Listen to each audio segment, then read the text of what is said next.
அன்பே சிவம் மனமே குரு என்றுணர்த்திய குருவே போற்றி.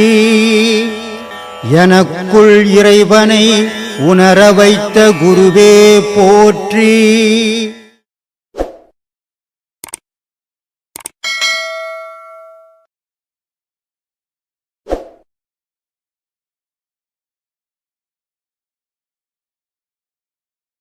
அப்புறம் அந்த கர்மா இருக்கு, நீங்க சொல்லியிருக்கீங்க இல்லையா, பாவ புண்ணிய கணக்கு வச்சுதான் நம்ம அடுத்த ஜென்மம் எல்லாமே இருக்கு. இப்போ கெடுதல் நினைக்கிறவனுக்கு கெட்டது நடக்குது. இப்போ சரி, நான் நல்லதே பண்றேன்னு வச்சுக்கோங்க, அதுக்கான பலனை அனுபவிக்கிறதுக்காக திரும்ப வரணுமா ஐயா? நன்மையே செய்து ஒரு மனிதன் உலகத்தில் வாழவே முடியாது, தீமையே செய்து ஒரு மனிதன் உலகத்தில் வாழவே முடியாது. இப்போ ஊரெல்லாம் நீ கொள்ளடிப்ப, அது தீமை. ஆனால் அந்த கொள்ளை அடிச்சதை வந்து உன் பொண்டாட்டி புள்ள குட்டிக்கு போடுவோம், அது நன்மை இல்லை? அப்போ உலகம்ன்றது இரவு பகல் இருக்குது. அப்போ நன்மை தீமை, இன்ப துன்பம் இருக்குது. அப்போ இன்ப துன்பம், சந்தோஷம் துக்கம், இது ரெண்டும் எல்லாம் கலந்தது தான் உலகம். இந்த உலகத்தில் அதை வாழணும். ஆனால் இறைவனை சுமக்க கற்றுக்கோ. இன்பமாவது இருக்கட்டும், துன்பமாவது இருக்கட்டும், நடுநிலையிலேருந்து இறைவனை சும, இறைவனோட கலப்பை. எங்கிருந்து உருவாகி வந்தையோ அங்கே போய் கலந்துடுவேன். அது வரைக்கும் உன்னுடைய பிறப்பும் இறப்பும் இந்த பிரபஞ்சத்தில் நடக்குதுன்னே இருக்கும். இப்போ பணம் இருந்தாலும் பயம் வருது, பணம் இல்லைனாலும் ஒரு பயம் வருது. பல வீடியோக்களில் நான் குடியை சொல்லியிருக்கீங்க. ஏன்னா ஒருத்தன் சிகரெட்டு பிடிக்கிறான், ஆனால் அவன் உடம்பு மட்டும் கெடும். ஆனால் ஒருத்தன் குடிக்கிறான், அவன் உடம்பும் கெட்டு, அவன் குடும்பமும் கெட்டு, பக்கத்தில் இருக்கிறவங்கெல்லாம் கெடுத்துருவான். அப்போது இந்த குடிப்பழக்கம்ன்றது தன்னை மட்டும் அழிக்கல, தன்னுடைய வம்சத்தையும் அழிக்குது, தன்னுடைய சார்ந்தவங்களையும் அழிக்குது. ஆனால் அந்த குடிப்பழக்கத்தால் உன் மனைவி கிட்ட நீ சரியான ஆண் மகனாகவே இருக்க முடியாது. உன்னுடைய ஆண்மை இழந்துடுவேன் நீ நாளடைவில். அதனால் நான் பல வீடியோக்களில் சொல்லிக்கிறேன், குடிப்பழக்கத்தை மறந்துடுங்க, நல்ல குடும்பத்தை நடத்த பழகுங்க, அன்பு செலுத்த பழகுங்க. ஆனால் அந்த பயம் வருது இல்லைங்க இல்லையா, அதனால தான் போய் குடிக்கிறாங்க. அந்த பயம் வராம அந்த குடிக்கும் போது அந்த பயம் இருக்கிறது இல்லை. ஆமாம், சில பேர் உட்காந்து நல்லா குடிச்சு நரசு வீக்கான்னு போயிடுவேன், சும்மா உட்காந்துப்பான் ஒண்டியா, ஐயோ என்னை வெட்ட வரான் குத்த வரான்வான். காரணம் என்னென்னா பிரெயினில் இருக்கிற மூளை நரம்பு பாதிச்சுன்னா இந்த பயம் வரும். இந்த மாதிரியான இல்லாதது இருக்கிற மாதிரி கற்பனையை காட்டும். ஒரு குவார்டர் வாங்கி கொடுத்து அவன் குடிச்சு போட்டான்னா அந்த தெளிகிற வரைக்கும் தைரியமாக இருப்பான். காரணம்னா அந்த நரசு வச்சுக்குச்சுன்னா தைரியமாக இருக்கிறோம், அந்த நரசு வீக்காச்சுன்னா பயப்படுறோம். இதுதான் குடியினுடைய தன்மை. இப்போ இயேசுநாதர் சொல்றாரு, பரலோகத்தில் இருக்க எங்க பிதா அப்படின்றாரு. இந்த பூலோகம் பரலோகம் அப்படின்னு என்னங்க? மேல்லோகம் பரலோகம், கீழோகம் பூலோகம். இப்போ நம்ம வாழறதெல்லாம் பூலோகம், இறைவன் வாழறதெல்லாம் பரலோகம். இக பரமன்னு ரெண்டு இருக்குது இல்லை, மேல்லோகம்னு ஒன்று இருக்குது இல்லை. மேலே இருக்கிறவன் இறைவன், கீழே இருக்கிறவன் மனிதன், கொடுக்குறவன் தர்மவான், வாங்குறவன் பிச்சைக்காரன், இப்படி எல்லாமே இருக்குது. ஐயா ஆத்மா வணக்கம் ஐயா. ஆத்மான சாமி. என் பேர் ஏழுமலை, பூனாவிலேருந்து வரேன் நான். சாதாரண டவுட்டு தான் எனக்கு. இப்போ பெரிய பெரிய கோயிலெல்லாம் சாமி சிலையெல்லாம் நிறைய லிட்டரு கணக்கில் கேன் கணக்கில் பால் நெய் அபிஷேகம் அந்த இதெல்லாம் வந்து தயிர் நிறைய பண்ணுறாங்க. அதை சாமிக்கு பதிலாக ஊற்றி அது நிறையா கோயிலில் வந்து பின்னாடி வேஸ்ட்டாக தான் போகுது. சில பேர் அதை பிடிச்சி கூட கண்ணில் ஊற்றிக்கிறோம், நம்ம எல்லாம் இது பண்ணிக்கிறோம்.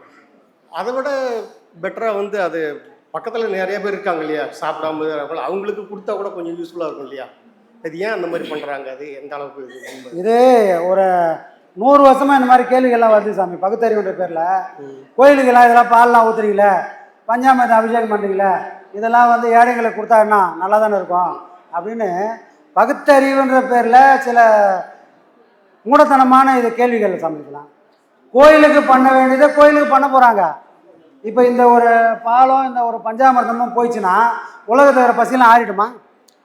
ஒரு கோயிலில் செய்கிறத நிறுத்திட்டோம் சாமி, செய்கிறத நிறுத்திட்டு அதை அப்படியே இங்கே எடுத்து கொடுக்குறோன்னு வச்சுங்களேன், பசி ஆறிடுமா? ஒருவேளை பசி ஆகும் இல்லைங்களா, ஒருவேளை பசி ஆகும் இல்லையா. பக்கத்தில் ஒரு 50 பேர். சாமி படைச்சவனுக்கு எல்லாமே தெரியும். எறும்புக்கும் சோறு வச்சவன் மனுஷனுக்கு வைக்க மாட்டானா? இவனுக்கு நம்பிக்கை இல்லை, இறைவன் கொடுப்பான்ற நம்பிக்கை இல்லை, இறைவன்கிட்ட எப்படி கேட்கணுன்ற தெளிவும் இல்லை. ஆனால் அதுக்காக கோயிலுக்கு அதை பண்ணாத இதை பண்ணாத இல்லை சார். இது சில விஷயங்கள் சிலதை பண்ணிக்கினே இருந்தால் தான். இப்போ நீங்கள் அதை பண்ணாத நிறுத்திட்டு 4 பேர் கொடுக்கலான்றீங்க. நான் வந்து எனக்கு எல்லாமே இருக்குது, ஆனால் மனசில் கவலை. நான் கோயிலுக்கு போனால் நான் கேட்கணும், யார்கிட்ட? சாமிக்கிட்ட போய், சாமி இந்த மாதிரி எனக்கு இவ்வளோ கஷ்டம் இருக்குது, எப்படின்னா எனக்கு தீர்த்து வைங்க நான் சொன்னேன்னா சாமி தீக்கிறதோ இல்லையோ, அந்த கல்லுன்றது ஓசையுள்ள கல், புரியுதுங்களா? அதுக்கு அபிஷேகம், அலங்காரம், மந்திர உச்சாடனம்லாம் பண்ணும்போது அந்த எனர்ஜியை ஃபுல்லாக அதை ஈர்த்து வச்சுக்குது. நான் குறையோடு போய் அதுக்கு முன்னாடி நிற்கும்போது அந்த எனர்ஜி எனக்குள்ளே பாஸ் ஆகுது. இது எப்போ நடக்கும்? இதெல்லாம் தொடர்ந்து நடந்தால் மட்டும்தான்.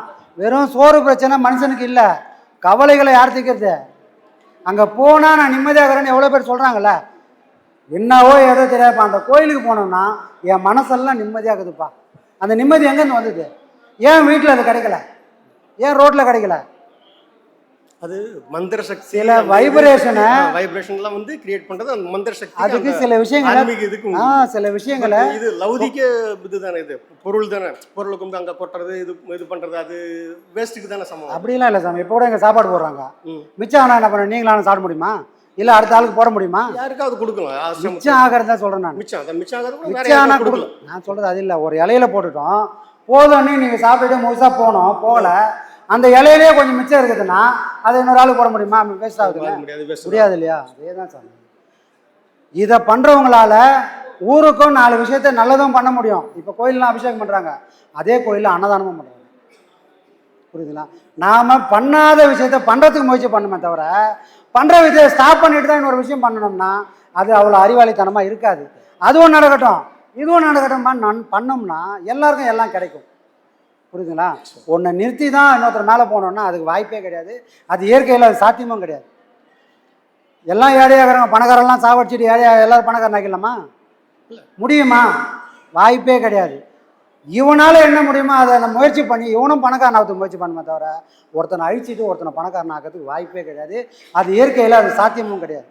அந்த மாதிரி கோயில்களில் நடக்க வேண்டியது நடந்தால்தான் அது கோயிலாகவே இருக்கும், இல்லைன்னா நாளைக்கு அது மடமாயிடும், எதுக்குமே பயன்படாத ஒரு மடமாகி தூங்கக்கூடிய இடமாயிடும். அப்போ சில விஷயங்களை பராமரிக்கணும்னா சில விஷயங்களை செஞ்சு தான் ஆகணும். அதில் ஒன்று இந்த பூஜை, புனஸ்காரம், அபிஷேகம் எல்லாம் நடந்தே தான் ஆகும். இப்போ நாம் கூட ஐயாவுக்கு பண்ணுறோம், எதுக்காக பண்ணுறோம்? அபிஷேகம் பண்ணலாம் சாமி. அதான் வந்துட்டு ஓகே, பால் இது எல்லாம் இறைவன் கொடுத்த பொருள், சரி ஓகே, அதனால சமர்ப்பிக்கிறதா ஓகே. ஒரு லிட்டர் எது இறைவன் கொடுக்காத பொருள் என்ன பொருள் இருக்குது சொல்லுங்க? ஏதாவது ஒன்று இறைவன் கொடுக்காத பொருள் ஏதாவது இருக்காங்க இந்த உலகத்தில்? கண்டிப்பாக எல்லாமே இறைவன் கொடுத்த பொருள் தான். சில விஷயங்களை ஃபாலோ பண்ணி தான் சாமி ஆகணும். அதெல்லாம் வந்து தவிர்க்கணும்னு நினச்சோம்னா அடுத்த தலைமுறை கெட்டு குடிச்சவராக போய் நிற்கும். கோயிலில் சாமி இருக்குது, நான் ஒருத்தருக்கு காட்டணும். யாருக்கு காட்டணும்? எனக்கு இப்போ ஞானம் வந்துருக்குது. நான் கூட ஒரு சமயத்தில் காவடி எடுத்தேன், அழகு குத்திருக்கிறேன். திருச்செந்தூருக்கு வருஷம் ஜனவரி 4ஆம் தேதி திருச்செந்தூர் கோயிலில் போய் கரெக்டாக உட்காருவாங்க குடும்பத்தோட. இன்னைக்கு நான் பண்ணுறேன்னா, அப்போ எனக்கு பக்குவம் இல்லாத ஒரு காலத்தில் ஒரு அடையாளம் தேவை. அது கோயிலில் தான் சாமி எதுனா அப்போ தான் நான் நம்புவேன். அப்போ அதை நான் பராமரிச்சேன். அது பாயடைஞ்சு போச்சுன்னா நான் இன்னொரு வாட்டி போய் நான் அடுத்த தலைமுறைக்கு அதுதான்ப்பா சாமி, ஓ பாயடைஞ்சு போய்க்குது, அதை போய் சாமின்றானுங்க, புரியுதுங்களா? இன்னைக்கு இந்த தெளிவு வர்றதுக்கு காரணம் வெளியே சாமியை நான் பார்த்ததோட விளைவு தான். வெளியே இருக்கிற சாமி உண்மைனா எனக்குள்ளும் சாமி இருக்குது, எங்கள் ஐயா காட்டி கொடுத்துரு. சரி, அப்போ இது எல்லாம் நடைமுறையில் இதெல்லாம் வேணும். எதையுமே நம்மளால் ஃபுல்ஃபில் பண்ணவே முடியாது சாமி. நம்ம வீட்லேயே ஃபுல்ஃபில் பண்ணிக்கிறோமா? கல்யாணம் ஆயிடுச்சா உங்களுக்கு? உங்கள் மனைவி என்னைக்காவது எங்கள் வீட்டுக்கார மாதிரி ஒருத்தர் இல்லவே இல்லை யாராவது சொல்லிக்கிறாங்களா? எல்லாம் நீங்கள் தான் பண்ணுறீங்க, குடும்பத்தையும் நீங்கள் தான் பண்ணுறீங்க, உழைக்கிறீங்க, எல்லாம் பணம்லாம் கொடுக்குறீங்க. திருப்தியோட எங்கள் வீட்டுக்கார மாதிரி ஒருத்தர் உலகத்திலே கிடையாதுன்னு சொல்லியிருப்பாங்களா? சொல்கிறதுக்கு வாய்ப்பே இல்லை. இதுதான் சாமி உலகத்துல இருக்குது. யாரையுமே திருப்திப்படுத்தவே முடியாது. ஆனால் குறையுள்ள மனுஷனையும் தேடி போய் பண்ணணும். அதுக்காக எதையும் நிறுத்த வேண்டிய கட்டாயம் கிடையாது, அது தப்பாயிடும். சரி சரி, இன்னொரு கேள்வி. ஆனால் இந்த கேள்வி கேட்கலாமா வேணாமான்னு கேட்டுருங்க. இதே கேட்டீங்க, அதே கேட்டுருங்க. இல்லை ஆக்சுவலாக பதில் சொல்லாமா வேணாம். சுவாமி கோட்பாடுக்கு எதிரானது கொஞ்சம் அசைவ சம்பந்தமான விஷயம் சொல்லுங்க. ஆக்சுவலாக உலகத்தில் எல்லா ஜீவராசிகளுக்கும் ஒரு ஆன்மா உண்டு இல்லைங்க? எல்லா ஜீவராசிகளுக்கும் ஒரு ஆன்மா உண்டு. நெல்லுக்கும் ஒரு ஆன்மா உண்டு, கோதுமைக்கும் ஒரு ஆன்மா உண்டு, கம்பு, கேவுரு, ஆடு, மாடு, கோழி, மனுஷன் எல்லாத்துக்கும் ஒரு ஆன்மா உண்டு. ஒன்லித்திங் டிஃப்ரெண்ட் வேற வேற உடல் தான் வடிவெடுக்குது. இப்போ அசைவம் சாப்பிட வேண்டாம் அப்படின்னாக்கா, இப்போ வந்துட்டு நான் ஒரு நாள் சாப்பிட்றதுக்காக குறைஞ்சது ஒரு 100 நெல் 1000 நெல் நான் அறுக்கணும். அதுக்கும் ஆன்மா உண்டு. 1000 நெல் அறுத்து நான் ஒருத்தன் சாப்பிட்றேன். அப்போ 1000 ஆன்மாவை அழித்து நான் சாப்பிட்றேன். ஆனால் உலகத்தில் வந்து ஒரு உயிர் இன்னொரு உயிருக்கு உணவாகுதுன்றது இறைவன் வகுத்த நீதி. அது எல்லாருமே வந்து ஒரு உயிர் இன்னொரு உயிருக்கு உணவாய் தான் ஆகணும். அப்போ தான் அந்த லைஃப் சைக்கிள் மெயின்டைன் ஆகும். இப்போ நான் ஒரு ஆள் வந்து 1000 இல்லை ஆன்மா அழித்து நான் ஒண்டி சாப்பிட்றேன், அது உங்களுக்கு நீங்கள் வந்து பாவம் கம்மின்னு சொல்கிறீங்க.